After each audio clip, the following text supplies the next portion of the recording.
പാണ്ഡവന്മാർ വിവിധ ചേഷ്ടകളോടുകൂടി കാനനത്തിലേക്ക് യാത്രയായി. പാഞ്ചാലി യാത്രയിൽ മുടികെട്ടാതിരുന്നതിൻ്റെ അർത്ഥവും പാണ്ഡവന്മാർ പ്രദർശിപ്പിച്ച ചേഷ്ടകളുടെ അർത്ഥവും ഇദ്ദേഹം വിതുരർ ധൃതരാഷ്ട്രർക്ക് വിശദീകരിച്ചു കൊടുത്തു. പാണ്ഡവരുടെ യാത്രയിൽ പാണ്ഡവരെ ജനങ്ങൾ അനുഗമിച്ചു. കരഞ്ഞുകൊണ്ട് വിവിധ അടരുകളിൽപ്പെട്ട വിവിധ രംഗങ്ങളിൽപ്പെട്ട ജനങ്ങൾ ഇവരെ അനുഗമിക്കുകയുണ്ടായി. അവരെ പിന്തിരിപ്പിച്ച് രാഷ്ട്രത്തിലേക്ക് തന്നെ നയിക്കാൻ ധർമ്മപുത്രർക്ക് വളരെ ബന്ധപ്പെടേണ്ടി വന്നു. അപ്പോൾ അവരങ്ങോട്ട് പോകുകയില്ല എന്നതിന് കാരണം പറഞ്ഞത്, ധർമ്മമനുഷ്ഠിക്കുന്ന രാജാവ് നാട്ടിൽ നിന്ന് കാട്ടിലേക്ക് പോകുന്നു, അതുകൊണ്ട് ഞങ്ങളും കൂടി കാട്ടിലേക്ക് വരികയാണ്. അത് കഴിഞ്ഞിട്ടാണ് അവർ ദുര്യോധനൻ്റെ സ്വഭാവത്തിൻ്റെ വൈകല്യങ്ങൾ എന്തൊക്കെ എന്ന് ധർമ്മപുത്രരെ പറഞ്ഞു കേൾപ്പിക്കുന്നു. അതുകൊണ്ട് അങ്ങനെ ദുഷ്ടന്മാരാൽ ഉപദേശിക്കപ്പെടുന്ന വെച്ചാൽ സൗബലന്മാർ, ശകുനി മാത്രമല്ല, ശകുനി അതിൻ്റെ പ്രധാനിയാണെന്ന് മാത്രമേ ഉള്ളൂ. മൊത്തത്തിൽ അവരെ 7 പേരുണ്ട്. ഗാന്ധാരിയുടെ സഹോദരന്മാരവിടെ നിന്നുകൊണ്ട് ഇവരെ എപ്പോഴും ശിഷ്ടതയ്ക്കെതിരായിട്ട് ഇവരെ കൊണ്ട് പ്രവർത്തിപ്പിക്കുന്നതിൽ ഇവർക്ക് 7 പേർക്കും പങ്കുണ്ട്. അതിൻ്റെ പ്രതിനിധി എന്നുള്ള നിലയിൽ ഇദ്ദേഹത്തെ അവതരിപ്പിച്ചിരിക്കുന്നു എന്ന് മാത്രമേ ഉള്ളൂ. 7 സഹോദരന്മാരുണ്ട്. അവരും കർണനും കൂടി ദുഷ്പ്രേരണ ചെലുത്തി രാജ്യഭരണത്തിലും മറ്റ് തരത്തിലുള്ള പെരുമാറ്റങ്ങളിലും ആചരണങ്ങളിലുമെല്ലാം ജനങ്ങൾക്ക് സഹിക്കാൻ വയ്യാത്ത വിധത്തിൽ ഉള്ള ഒരു വ്യക്തിത്വമാണ് അദ്ദേഹത്തിൻ്റേത്. അതുകൊണ്ട് ആ ദുഷ്ടൻ ഭരിക്കുന്ന രാജ്യത്ത് ഞങ്ങൾ ജീവിക്കുകയില്ല. ഇതാണ് അവരുടെ. പിന്നെ ദുര്യോധനൻ എങ്ങനെയാണ് ജീവിതത്തെ കാണുന്നത് എന്നതിനെ സംബന്ധിച്ച് ദുര്യോധനൻ തന്നെ പറയുന്ന ഒരു സന്ദർഭം വരുന്നുണ്ട്. നമുക്കതപ്പോൾ കൂടുതൽ വിശദീകരിക്കാം. അത് ദുര്യോധനൻ്റെ ദർശനമാണ്. അപ്പോൾ ദുര്യോധന ദർശനം എന്ന് പറഞ്ഞുകൊണ്ട് ഒരു ജീവിത ദർശനം, ഒരു ഫിലോസഫി ഓഫ് ലൈഫ് ഉണ്ട്. പഠിക്കേണ്ട ഒരു സാധനമാണത്. അതുപോലെ ശകുനിക്കുമുണ്ട് അദ്ദേഹത്തിൻ്റെ പ്രവർത്തനങ്ങൾക്ക് പ്രേരകമായി നിൽക്കുന്ന ഒരു താത്വിക സംഹിത ശകുനിക്ക് സ്വന്തമായുണ്ട്. അതെന്താണെന്നും അദ്ദേഹം വിശദീകരിക്കുന്നുണ്ട്. അതിലേക്ക് പിന്നീട് വരും. അപ്പോൾ ദുര്യോധനൻ്റെ കുറ്റങ്ങളെല്ലാം അവരെണ്ണി ധർമ്മപുത്രരോട് പറഞ്ഞു. അതുകൊണ്ട് ഞങ്ങൾ നാട്ടിൽ ജീവിക്കുകയില്ല, ഇവിടെ ഞങ്ങൾ കൂടി കാട്ടിലേക്ക് വരും. ഇവിടെ ഒരു സവിശേഷത നാം ശ്രദ്ധിക്കാനുള്ളത്, രാമനെ ഇതുപോലെ തന്നെ ജനങ്ങൾ പിന്തുടരുന്നുണ്ട്. അയോധ്യ വെടിഞ്ഞ് രാമൻ കാനനവാസത്തിന് വേണ്ടി, ആരണ്യവാസത്തിന് വേണ്ടി സീതയോടും ലക്ഷ്മണനോടും കൂടി പോകുമ്പോൾ ജനങ്ങൾ ഇതുപോലെ തന്നെ അദ്ദേഹത്തെ പിന്തുടരുകയും അദ്ദേഹം അയോധ്യയിൽ തന്നെ താമസിക്കണം എന്ന് അഭ്യർത്ഥിക്കുകയും ആ അഭ്യർത്ഥന നിരോധിച്ചപ്പോൾ ഞങ്ങൾ അങ്ങോട്ട് കൂടി ഒന്ന് ദണ്ഡകാരണ്യത്തിൽ താമസിക്കുമെന്ന് പറയുകയും അദ്ദേഹം പറഞ്ഞിട്ട് പിരിഞ്ഞു പോകാതിരിക്കുകയും ചെയ്തു. ഏതെല്ലാം വിധത്തിൽ സാന്ത്വനപ്പെടുത്തിയിട്ടും അവർ പിരിഞ്ഞു പോവുകയില്ല, മടങ്ങിപ്പോവുകയില്ല എന്ന് ശഠിച്ച് രാമനോടൊപ്പം തന്നെ താമസിച്ചു. പിന്നീട് ഗംഗാനദി കിടക്കുന്ന സമയത്താണ്, ഗംഗാനദിയുടെ തീരത്ത് അവർ ഉറങ്ങിക്കിടക്കുമ്പോൾ രാത്രിയിൽ ഒളിച്ച് കാട്ടിലേക്ക് കടന്നു കളയുകയാണ് രാമൻ ചെയ്തത്. അപ്പോൾ വ്യാസന് ഇതൊരു മാതൃകയായിട്ടുണ്ടാവും. വാൽമീകി രാമായണത്തിൽ ജനങ്ങൾക്ക് ഏറ്റവും പ്രിയങ്കരനായ രാജാവിൻ്റെ കാനന യാത്രയിൽ ജനങ്ങൾ എങ്ങനെ പ്രതികരിക്കും എന്നത് അദ്ദേഹം വാൽമീകിയുടെ വർണ്ണനയിൽ നിന്ന് മനസ്സിലാക്കിയിട്ടുണ്ട്. അപ്പോൾ അതിനനുസരിച്ചൊരു വർണ്ണനയാണ് ഇവിടെ അദ്ദേഹം അവതരിപ്പിക്കുന്നതെങ്കിലും അതിലൊരു ചെറിയ വിശേഷതയുണ്ട്. കാലത്തിൻ്റെ മാറ്റത്തിൽ ജനങ്ങൾക്ക് വന്ന ഒരു വ്യത്യാസം അതിൽ കാണാം. ഇവിടെ രാമൻ എത്ര നിർബന്ധിച്ചിട്ട് ഇവർ മടങ്ങിപ്പോകുന്നില്ല, ഞങ്ങൾ കാട്ടിലേക്ക് വരിക തന്നെ ചെയ്യുമെന്ന് പറഞ്ഞാൽ അവർ ശഠിച്ചിരിക്കുകയാണ് ജനപ്രമാണിമാർ. ഇവിടെ ദുര്യോധനൻ ഉപദേശിച്ചപ്പോൾ, ധർമ്മപുത്രർ ഉപദേശിച്ചപ്പോൾ ഇവർ മടങ്ങിപ്പോവാൻ തയ്യാറായി എന്നതാണ് ഈ കാലത്തിൻ്റെ മാറ്റത്തിൽ വന്ന വ്യത്യാസം. അപ്പോൾ ഇങ്ങനെ മാറിക്കൊണ്ടിരിക്കുകയാണ്. ഭരണകർത്താക്കളോടുള്ള ജനങ്ങളുടെ ആഭിമുഖ്യത്തിൽ വരുന്ന ഒരു മാറ്റം നമുക്കവിടെ കാണാം. അത് പ്രത്യക്ഷമാണ് ആ മാറ്റം. വളരെ ശ്രദ്ധിച്ചാലേ അത് മനസ്സിലാവൂ എന്ന് മാത്രമേ ഉള്ളൂ. ഉപദേശം കേട്ട് ജനങ്ങൾ മടങ്ങിപ്പോവാൻ സന്നദ്ധരായി. അവർ കുറച്ചുകൂടി സംസാരിച്ചിട്ട് രാജാവിൻ്റെ ധർമ്മപുത്രരുടെ തങ്ങൾക്ക് ശ്രേഷ്ഠനായ ഭരണകർത്താവിൻ്റെ അനുശാസനം കേട്ട് അവർ മടങ്ങിപ്പോകാൻ സന്നദ്ധരായപ്പോൾ പറഞ്ഞു, ഈ ദുര്യോധനൻ മാത്രമല്ല, ഭീഷ്മരും ദ്രോണരും കൃപരും ഈ അന്യായത്തെ ചെറുക്കാൻ സമർത്ഥരായില്ല. അതുകൊണ്ട് അവരെയും ഞങ്ങൾ ദുഷ്ടന്മാരായിട്ടാണ് കാണുന്നത്. ഇങ്ങനെയാണ് ഭീഷ്മരെ നാം പഠിക്കേണ്ടത്.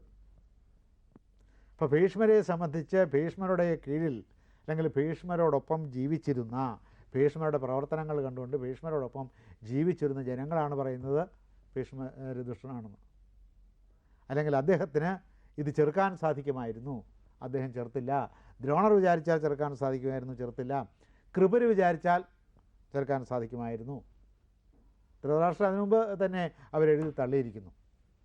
അപ്പോൾ ഇവർ 3 പേരുടെയും അധർമ്മം കൊണ്ടുകൂടിയാണ് ഈ ദ്യൂതാധർമ്മം നടന്നത് എന്നവർ ധർമ്മപുത്രരോട് തുറന്നു പറയും.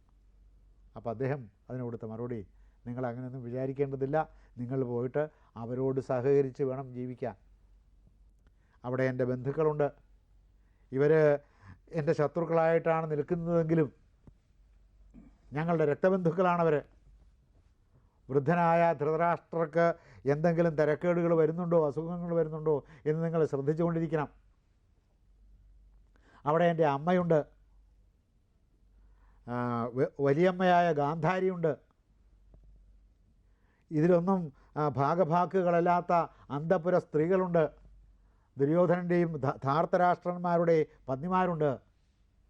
ഇവരെയൊക്കെ സംരക്ഷിക്കേണ്ടുന്ന ചുമതല ഞാൻ നിങ്ങളെയാണ് ഏൽപ്പിക്കുന്നത്. അതുകൊണ്ട് നിങ്ങളത് ശ്രദ്ധിക്കണം. എങ്കിലേ എനിക്ക് മനസമാധാനത്തോടു കൂടി കാനനത്തിൽ ജീവിക്കാൻ പറ്റൂ, എൻ്റെ കാനനവാസ പ്രതിജ്ഞ പൂർത്തിയാക്കാൻ പറ്റൂ. അതിന് നിങ്ങൾ എന്നോട് സഹകരിക്കണം. അങ്ങനെ സഹകരിക്കാം എന്ന് വാക്കുകൊടുത്തിട്ടാണ് അവർ പോകുന്നത്. അപ്പോൾ ജനങ്ങളുടെ അഭിപ്രായത്തിൽ ഭീഷ്മരെ അവർ നാം ധരിച്ചു വച്ചിരിക്കുന്ന അർത്ഥത്തിൽ മാനിക്കുന്നില്ല. ചൂതുകളി പാടില്ല എന്ന് പറഞ്ഞാൽ ദുര്യോധനൻ പ്രഥമത അനുസരിക്കാൻ പോകുന്നില്ല. അനുസരിക്കുന്നില്ലെങ്കിൽ എന്തു ചെയ്യാം? അങ്ങനെ ഒരു അധർമ്മം ചെയ്യരുത് എന്ന് ഞാൻ പറഞ്ഞിട്ട് നീ അനുസരിക്കുന്നില്ലെങ്കിൽ ഈ കൊട്ടാരത്തിൽ ഞാൻ വസിക്കാൻ ഉദ്ദേശിക്കുന്നില്ല, ഞാനും അവരുടെ കൂടെ കാനനവാസത്തിന് പോവുകയാണ് എന്ന് ഒരു പരീക്ഷണത്തിന് വേണ്ടിയെങ്കിലും പറഞ്ഞു നോക്കാം. ഇതിനൊന്നും മുതിരുന്നില്ല, ആ വഴിക്ക് ചിന്തിക്കുന്നേയില്ല. ചിന്തിക്കേണ്ടതല്ലേ? ചിന്തിക്കേണ്ടതാണ്, ചിന്തിക്കുന്നില്ല. അപ്പോൾ ധർമ്മപുത്രരെ ധർമ്മം അനുസരിച്ച് ജീവിക്കുന്ന, അല്ലെങ്കിൽ ഇവർ ധർമ്മമനുസരിച്ച് ഇവർ കപടധർമ്മ ആചാരക്കാരാണ് എന്ന് അദ്ദേഹത്തിന് ബോധ്യം വേണം. അത് അദ്ദേഹം പറയുന്നില്ല. ഈ പാഞ്ചാലിയുടെ വസ്ത്രാക്ഷേപ രംഗത്ത് അദ്ദേഹം പറയും, ധർമ്മപുത്രൻ ചെയ്തിട്ടുള്ള പ്രതിജ്ഞ അയാൾ പണയം വെച്ചിട്ടുണ്ടെങ്കിൽ ആ പണയം വെച്ചതിൽ നിന്ന് ഒരിക്കലും അയാൾ മാറില്ല,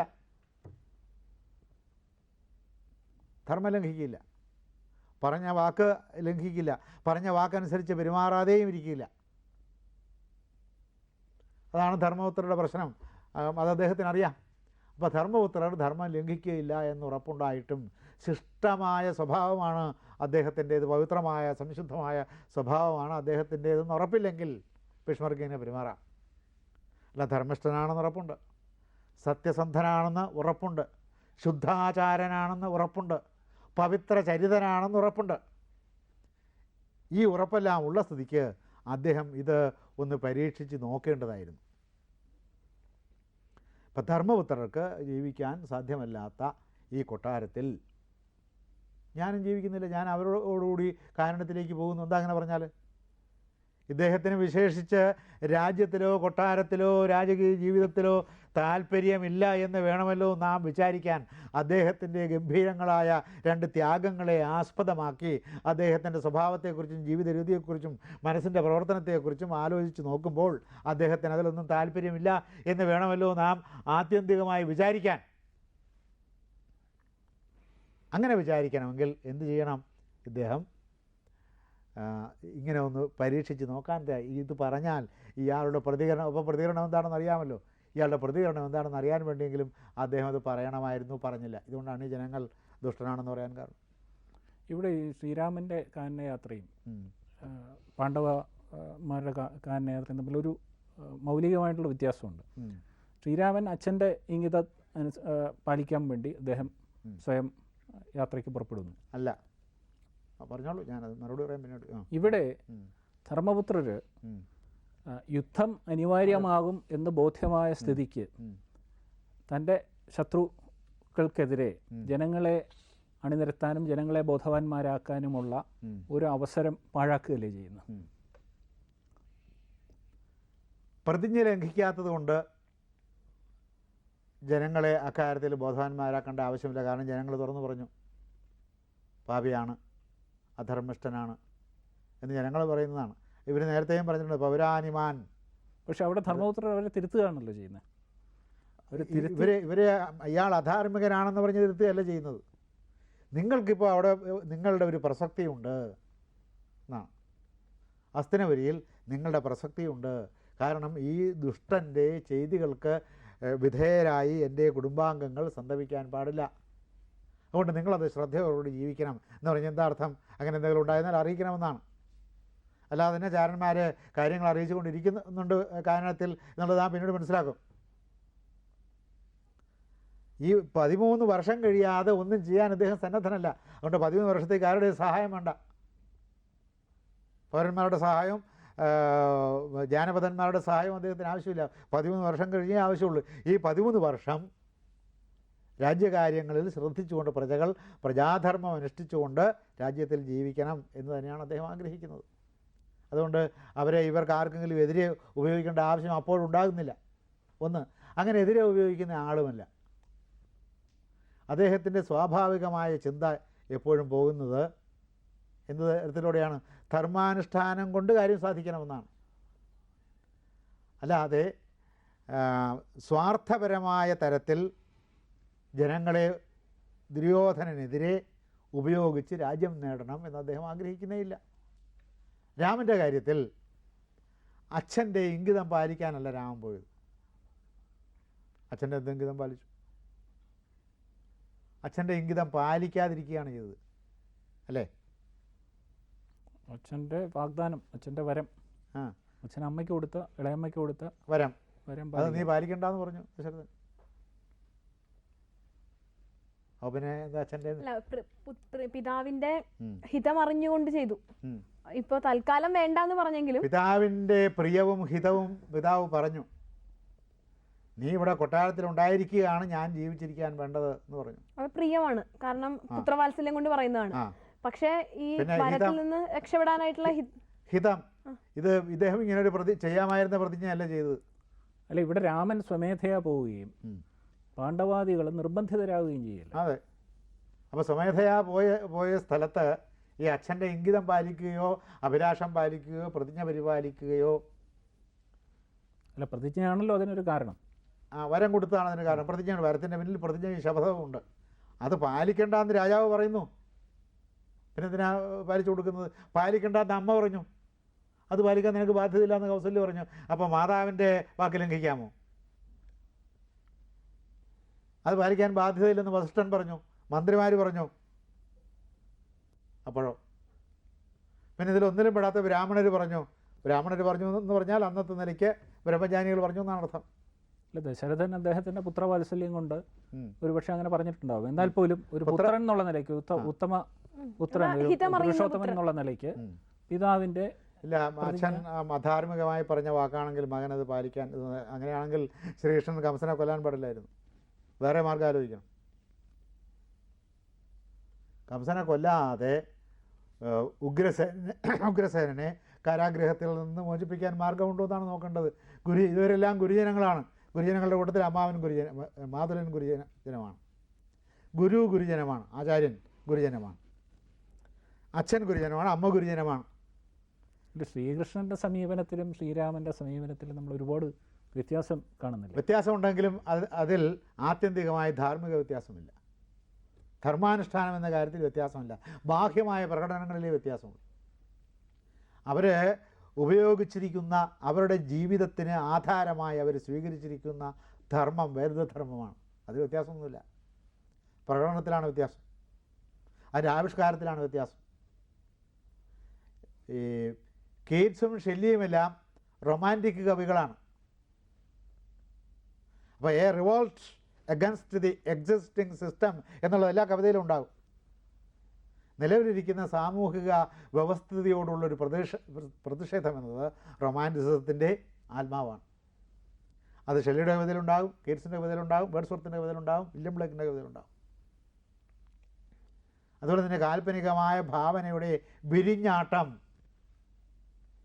ഇടപ്പള്ളി രാഘവൻപിള്ളയിലുണ്ടാകും, ചങ്ങമ്പള്ളിയിലുണ്ടാകും, കുമാരനാശാനുണ്ടാകും, വള്ളത്തോളിലുണ്ടാകും, ഉള്ളൂരിലും ഉണ്ടാകും. എന്നിട്ടും ഈ കവിതകൾ എങ്ങനെ വ്യത്യസ്തമായിരിക്കുന്നു? അത് ആവിഷ്കാര പ്രകാരങ്ങളിലുള്ള കവിവ്യക്തിത്വത്തിൻ്റെ വ്യത്യാസം കൊണ്ട് വന്നിരിക്കുന്നതാണ്. ഇവരുടെ വ്യക്തിത്വത്തിൻ്റെ വ്യത്യാസം കൊണ്ടാണ് ഈ പുറമേയുള്ള ഭാവഭേദം വരുന്നത്. അപ്പോൾ അത് രണ്ടും വ്യത്യസ്തമാണെന്ന് നമുക്ക് തോന്നും. പക്ഷേ ആധ്യാത്മികമായി അതിന് വ്യത്യാസമൊന്നുമില്ല. പ്രകടനത്തിൽ വരുന്ന വ്യത്യാസമാണ്. ഇപ്പോൾ രാമൻ വിശ്വരൂപം കാണിക്കുകയൊന്നുമില്ല. അപ്രത്യക്ഷമായി എങ്ങും അദ്ദേഹത്തിൻ്റെ സാന്നിധ്യം ഉണ്ടാകുന്നില്ല. പിന്നെ അവതാര പുരുഷനാണ് എന്ന് അദ്ദേഹത്തിന് ഒരിക്കലും വിചാരമില്ല. ഒരു രാജാവ് ധാർമ്മികമായ രാജ്യം ഭരിക്കുന്നു, സ്വാർത്ഥമായ ചിന്താഗതികളൊന്നുമില്ല. ആത്മാനം മാനുഷം മന്യേ രാമം ദശരഥാത്മജം, ഞാൻ മനുഷ്യനാണെന്നാണ് പറയുന്നത്. ബ്രഹ്മാവ് പറഞ്ഞു അവസാനമേ, ഇനി അങ്ങയ്ക്ക് സ്വർഗാരോഹണത്തിനുള്ള സമയമായി, അങ്ങ് ദേവനാണ് എന്ന് പറയുമ്പോൾ പെട്ടെന്ന് ബ്രഹ്മാവിനോട് പറയുന്നത് ആത്മാനം മാനുഷം മന്യേ രാമം ദശരഥാത്മജം, ദശരഥപുത്രനായ രാമൻ എന്ന മനുഷ്യനാണ് ഞാൻ, അങ്ങനെയാണ് ഞാൻ വിചാരിച്ചിരിക്കുന്നത് എന്ന് പറഞ്ഞു. കൃഷ്ണൻ അങ്ങനെ വിചാരിച്ചിട്ടേ ഇല്ല, മനുഷ്യനാണെന്നേ വിചാരിച്ചിട്ടില്ല. മനുഷ്യൻ്റെ ഇതുവരെയൊക്കെ പെരുമാറും എന്നേ ഉള്ളൂ, മോഹിപ്പിക്കാൻ വേണ്ടി, വ്യാമോഹിപ്പിക്കാൻ വേണ്ടി. ദശരഥൻ കാല് പിടിച്ച് പറയുന്നു നീ പോകരുത് എന്ന്. മാത്രമല്ല പോയാൽ മരിക്കുമെന്ന് അറിയാം, കാരണം ഇദ്ദേഹത്തിന് പുത്രദുഃഖം കൊണ്ട് മരിക്കാനാണ് ശാപം കിട്ടിയിരിക്കുന്നത്. വൈശ്യമുനിയിൽ നിന്ന് പുത്രദുഃഖത്താൽ മരിക്കട്ടെ എന്ന് അദ്ദേഹത്തിൻ്റെ പുത്രനെ അമ്പെയ്ത് കൊന്നതുകൊണ്ട് ശബ്ദവേദി എന്ന് പറയുന്ന അമ്പെയ്ത് നദിയിൽ നിന്ന് ആന വെള്ളം കുടിക്കുകയാണ് എന്ന് തെറ്റിദ്ധരിച്ച് കുടം മുക്കിയതിൻ്റെ ശബ്ദം കേട്ടിട്ട്, അതിൻ്റെ കുമിളകൾ നുരകൾ പുറപ്പെടുന്ന ശബ്ദം കേട്ടിട്ട് ആന വെള്ളം കുടിക്കുന്നതിന് തെറ്റിദ്ധരിച്ച് അദ്ദേഹം അമ്പെയ്തല്ലോ. അപ്പോൾ വൈശ്യമുനി ശപിച്ചത് പുത്രദുഃഖത്താൽ നിങ്ങൾ മരിക്കട്ടെ എന്നാണ്. അന്ന് അദ്ദേഹം സന്തോഷിക്കുകയാണ് ചെയ്തത്, എന്നാൽ പുത്രന്മാരില്ലപ്പോഴേ. അപ്പോൾ മഹർഷി ശപിച്ചാൽ മഹർഷിയുടെ ശാപം പ്രാവർത്തികമാകണമല്ലോ. അപ്പോൾ സന്തോഷമായി, അങ്ങനെ ഒരു ശാപം കിട്ടിയല്ലോ എന്നോർത്ത് അദ്ദേഹം സന്തോഷിച്ചു. പക്ഷേ ശാപത്തിൽ സന്തോഷിച്ചെങ്കിലും ശാപമായിട്ട് സന്താപമായിട്ട് തന്നെ അദ്ദേഹത്തിൻ്റെ അനുഭവത്തിൽ വന്നു. ഹൃദയത്തിൽ ശാപം കത്തിജ്വലിക്കുക തന്നെ ചെയ്തു. ദുഃഖത്തിൻ്റെ അഗ്നിജ്വാലകൾ അതിൽ നിന്ന് പുറപ്പെട്ടു. അപ്പോൾ രാമൻ പോകരുത് ഇതെന്ന് തന്നെയാണ് ഈ ശാപം കിട്ടിയത് രാമൻ അറിയാം. അപ്പോൾ രാമൻ പോയെന്നാൽ ദശരഥൻ മരിക്കുമെന്നറിയാം. അപ്പോൾ അച്ഛൻ്റെ ഹിതം എന്തായി? അതല്ല പ്രശ്നം. പ്രശ്നം എന്തിനാണ് ഈ രാമൻ്റെ ജീവിതത്തെ ആവിഷ്കരിക്കുന്നത് വാൽമീകി? പ്രജാധർമ്മം, പരമാവധി പ്രജാധർമ്മം പരിപാലിച്ചുകൊണ്ട് സ്വാർത്ഥതകളെല്ലാം വെടിഞ്ഞ് ജീവിച്ച ഒരു വ്യക്തിയുടെ ജീവിതം ഉത്തമ ഭരണത്തിൻ്റെ മാതൃകയായി, അനാസക്തൻ്റെ ഭരണത്തിൻ്റെ മാതൃകയായി, അനാസക്തൻ്റെ പ്രജാപരിപാലനത്തിൻ്റെ നിത്യശോധക മാനദണ്ഡമായി ആവിഷ്കരിച്ച് ജനങ്ങളുടെ മുമ്പിൽ വെച്ചു കൊടുക്കുകയാണ്. ഇതാണ് പ്രശ്നം. അല്ലാതെ അച്ഛൻ പറഞ്ഞാൽ അനുസരിക്കുന്ന മകനെ ആവിഷ്കരിച്ചതല്ല. അച്ഛൻ്റെ ആജ്ഞ അനുസരിച്ച് ജീവിക്കുന്ന ഒരു മകൻ്റെ ജീവിതമാണ് ആവിഷ്കരിക്കുന്നതെങ്കിൽ നിങ്ങൾ പറഞ്ഞത് ശരിയാണ്. അച്ഛാജ്ഞ പാലിച്ച് ജീവിച്ചു, അതല്ല. അച്ഛാജ്ഞ പാലിക്കുന്നുണ്ടോ ഇല്ലയോ എന്നുള്ളതല്ല. അമ്മാജ്ഞ പാലിക്കുന്നുണ്ടോ? അമ്മയും പറഞ്ഞു നീ പോകരുത്, നീ പോയെന്നാൽ ഞാൻ മരിക്കും. അതല്ലെങ്കിൽ അച്ഛൻ പറഞ്ഞെങ്കിൽ തന്നെ ഞാൻ പറയുന്നു വിലക്കുന്നു. അച്ഛനേക്കാൾ 100 മടങ്ങ് ഗുരുത്വമുണ്ടെന്നാണ് അമ്മയ്ക്ക്. അപ്പോൾ ആര് പറഞ്ഞനുസരിക്കണം? അച്ഛൻ വെറുതെ ജനന കാരണക്കാരന് മാത്രമേ ആകുന്നുള്ളൂ. ഈ മക്കളെ വളർത്തുന്നതിൻ്റെ ബുദ്ധിമുട്ടുകൾ മുഴുവൻ അനുഭവിക്കുന്ന അമ്മയാണ്. അതിനുവേണ്ടി ത്യാഗം, സ്വന്തം സുഖങ്ങൾ മാറ്റിവെക്കുന്നത് അമ്മയാണ്. അപ്പോൾ അമ്മ പറയുന്നത് അനുസരിക്കണം. കൗസല്യ പറഞ്ഞു പോകരുതെന്ന് അമ്മ പറഞ്ഞനുസരിച്ചില്ലല്ലോ. ഒരു ഗുരുജനങ്ങളും പറഞ്ഞനുസരിച്ചില്ല. പിന്നെ പറഞ്ഞു, അഹം കൈകേയ വരദാനേന മോഹിത എന്ന് പറഞ്ഞാൽ എന്താ അർത്ഥം? ഞാൻ വരം കൊണ്ട് തെറ്റായി പോയി എന്നാണ്. അപ്പോൾ അത് തെറ്റ് ചെയ്തു എന്ന് അച്ഛൻ പറഞ്ഞെന്നാൽ ആ തെറ്റിന് അനുകൂലമായി പ്രവർത്തിക്കുന്നതാണോ ഹിതകരമായ പ്രവൃത്തി? തെറ്റില്ലാതാക്കുന്നുള്ളതാണ്.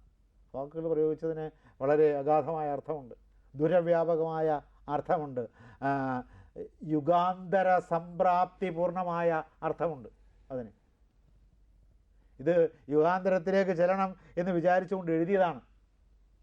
കവി മരിക്കുന്നതോടുകൂടി കാവ്യത്തിൻ്റെ പ്രസക്തിയും തീർന്നു. അങ്ങനെയുള്ള കാവ്യമല്ല. അല്ല, അവിടെ പിന്നെ രാമനെ പ്രേരിപ്പിച്ച ഘടകം എന്തായിരുന്നു? രാമനെ എനിക്ക് രാജ്യം വേണ്ടെന്നേ, രാജ്യം നിങ്ങളുകൊണ്ട് ചുട്ടു തന്നെ, എനിക്കാവശ്യമില്ലത്. അതാ പ്രേരിപ്പിച്ച ഘടകം. എനിക്കൊന്നും ഭരിക്കാൻ താല്പര്യമൊന്നുമില്ല, ഞാൻ ഋഷിയാണ് എന്ന് പറഞ്ഞു. എൻ്റെ സ്വഭാവം അതാണ്, ഋഷിയുടെ സ്വഭാവമാണ്, എനിക്ക് വേണ്ട. പക്ഷേ രാമൻ രാജകുമാരൻ എന്നുള്ള സ്ഥാനത്തിരിക്കുമ്പോൾ ഋഷിയാണെങ്കിലും അതിനെക്കാട്ടിലും മുഖ്യമായ ധർമ്മം രാജ്യം ഭരിക്കുക എന്നുള്ള ധർമ്മം അല്ല. വേറൊരാൾക്ക് അവകാശം ഉണ്ടെന്ന് പറഞ്ഞു, വേറൊരാൾക്ക് വേണമെന്ന് പറഞ്ഞപ്പോൾ എനിക്ക് വേണ്ട. ത്യാഗം. അയാൾക്കും വേണ്ട, അയാൾ പ്രായോപവേശം ചെയ്യും, അതുകൊണ്ട് തിരികെ വന്ന് രാജ്യം ഭരിച്ചു. വേറൊരാൾ അവകാശം ഉന്നയിക്കുകയും മാത്രമല്ല, ഇപ്പോൾ അവകാശം ഉന്നയിച്ചില്ല എന്ന് തന്നെ ഇരിക്കട്ടെ, രാജ്യങ്ങളോടും ഭോഗസുഖങ്ങളോടും താല്പര്യമില്ലാത്ത വ്യക്തിയാണ് എന്ന് നമുക്ക് ബോധ്യപ്പെടണമെങ്കിൽ എന്ത് വേണം? അത് അങ്ങനെ ഒരു സംഭവം വേണ്ടേ? ഇയാൾക്ക് രാജ്യത്തോടും ഭൗതികസുഖങ്ങളോടും താല്പര്യമില്ലാത്ത ആളാണ്, ഇയാൾക്ക് അധികാരത്തോട് താല്പര്യമില്ല, അധികാര നിഷ്തൽപരനാണ്, കേവലമായ ധർമ്മബോധം കൊണ്ട് മാത്രം രാജ്യത്തിൽ ജീവിക്കുന്ന ആളാണ് എന്ന് രാമനെക്കുറിച്ച് എങ്ങനെ തെളിയിക്കാം? ഈ സംഭവം ഉണ്ടായപ്പോൾ അത് തെളിയിക്കാൻ അവസരമായി. അപ്പോൾ അച്ഛൻ പറഞ്ഞിട്ടും കൂടി അതിനോട് താല്പര്യം ഉണ്ടായിരുന്നില്ല. അങ്ങനെ താല്പര്യം ഉണ്ടാതിരിക്കുക എന്ന് പറഞ്ഞാൽ അത് യഥാർത്ഥമായ നിഷ്തൽപരത്വമാണ്, അല്ലാതെ താല്പര്യമില്ലാത്തതായി അഭിനയിച്ചതല്ല. പലപ്പോഴും ജീവിതത്തിൽ ആളുകൾക്ക് ഇങ്ങനെ അഭിനയിക്കേണ്ടി വരും, അതൊരു അഭിനയമായിരുന്നില്ല. പിന്നെ എന്തായിരുന്നു? അത് യഥാർത്ഥത്തിലുള്ളത് തന്നെയാണ്. അപ്പോൾ കൈകയോട് പറയുകയും ചെയ്തു, അച്ഛൻ്റെ പ്രതിജ്ഞ വലിക്കാൻ ഞാൻ കാട്ടിലേക്ക് പോകുന്നു എന്നല്ല പറഞ്ഞത്. പിന്നെ എന്താ പറഞ്ഞത്? ലോകാന്നാവസ്തുമുത്സഹേ, നിങ്ങൾ ഈ വിചാരിക്കുന്ന ഈ മനോഹരമാണെന്ന് നിങ്ങൾ വിചാരിക്കുന്ന ലോകങ്ങളുണ്ടല്ലോ, അത്ഭുതകരമാണെന്ന് വിചാരിക്കുന്ന, സമ്പന്നമാണെന്ന് വിചാരിക്കുന്ന, സമൃദ്ധമാണെന്ന് വിചാരിക്കുന്ന ഈ ലോകങ്ങളുണ്ടല്ലോ, ലോക ജീവിതത്തിൽ ആരും ഒരു ലോകത്തിലല്ല ജീവിക്കുന്നത്. നാം ഓരോരുത്തരും പല പല സന്ദർഭങ്ങളിൽ വിവിധ ലോകങ്ങളിലാണ് ജീവിക്കുന്നത്. അതാണ് ഈ 14 ലോകം എന്നൊക്കെ പറഞ്ഞത്. അനേകം ലോകങ്ങളുണ്ടെന്നുള്ള അർത്ഥത്തിലാണ്. ഭാര്യയുമായിട്ട് വർത്തമാനം പറഞ്ഞുകൊണ്ടിരിക്കുമ്പോൾ ഭർത്താവ് ഇരിക്കുന്ന ലോകത്തിലല്ല, ഭർത്താവ് ഭാര്യയുടെ അച്ഛനുമായിട്ട് വർത്തമാനം പറഞ്ഞുകൊണ്ടിരിക്കുക, അത് വേറൊരു ലോകമാണ്. ഭർത്താവിൻ്റെ സാമൂഹികമായ കർത്തവ്യം നിർവഹിച്ചുകൊണ്ടിരിക്കുമ്പോൾ അത് വേറൊരു ലോകത്തിലാണ് ഇരിക്കുന്നത്. ഇങ്ങനെ വിവിധ ലോകങ്ങളിലാണ് ഒരു വ്യക്തി ജീവിക്കുന്നത്. വിവിധ ഭാഷകളായിരിക്കും ഒരു വ്യക്തി അയാളുടെ ആത്മാവിഷ്കാരത്തിൻ്റെ ആവശ്യത്തിനോട് ഉപയോഗിക്കുന്നത്. അപ്പോൾ ആ ഭാഷ നമുക്ക് മനസ്സിലായില്ലെന്ന് വരും. അപ്പോൾ ഒരേ വ്യക്തി തന്നെ, ഒരേ ഭാഷ തന്നെ വിവിധ അർത്ഥധ്വനന രീതിയോടുകൂടി ഉപയോഗിക്കും. അപ്പോഴാണ് നമുക്കത് പറഞ്ഞാൽ മനസ്സിലായില്ലല്ലോ എന്ന് നമ്മൾ പറയുന്നു. അപ്പോൾ ആ ഭാഷ മലയാളം തന്നെയാണെങ്കിലും മലയാളത്തിൽ തന്നെ ഒരാൾ പറഞ്ഞാൽ നമുക്കപ്പോൾ ആ മലയാളം പിടികിട്ടിന്നിരിക്കില്ല. കാരണം ആ ഉയരത്തിലേക്ക് നാം ചെന്നിട്ടില്ല. അപ്പോൾ ത്യാഗി ഒരു ഭാഷ ഉപയോഗിക്കുമ്പോൾ ത്യാഗിയുടെ ഭാഷ മനസ്സിലാകണമെങ്കിൽ എന്ത് വേണം? ത്യാഗം എന്താണെന്ന് മനസ്സിലാകണം. ത്യാഗം എന്താണെന്ന് കേട്ടറിഞ്ഞാൽ പോരാ, ത്യാഗം എന്താണെന്ന് അനുഭവിച്ചറിയണം, ത്യാഗം അനുഷ്ഠിച്ചറിയണം. ത്യാഗം അനുഷ്ഠിച്ച് നമ്മളെ കാണിച്ചു തരാൻ സന്ദർഭമെന്നതാണത്. അച്ഛൻ്റെ സത്യം പരിപാലിക്കാനല്ല. അച്ഛൻ്റെ സത്യം അധാർമികമാണെങ്കിൽ പരിപാലിക്കാൻ മകന് യാതൊരു ബാധ്യതയുമില്ല.